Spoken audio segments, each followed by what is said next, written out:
Yvonne and her mother are driving from their home in San Antonio, Texas, to visit family in San Diego, California. They plan to rent a car and fly back home with Yvonne's aunt. Best Cent Car Rental charges $25 per day to rent the car, as well as a $150 fee to drop the car in San Diego.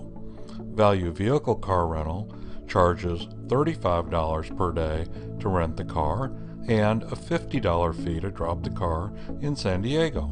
After how many days of rental will the cost to rent from either company be the same? Well, the first thing we need to do is determine what functions we're going to use to represent each car company. A good way to do that is to use our process column, and we'll see that at Best Cent they charge $150 plus $25 per day, so that gives us the function C is equal to 150 plus 25D. Well, at Value Vehicle they charge $50 plus the $35 per day, so that tells us the 50 and the 35 are staying the same. Our number of days changes, so our function here is C is equal to 50 plus 35D.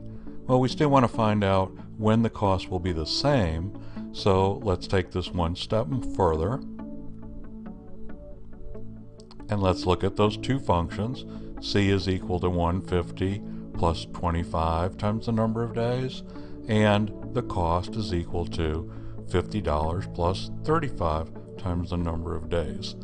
If we put each of those into our graphing calculator and we graph, we'll see that they intersect. The point of intersection is the point where each company charges the same amount.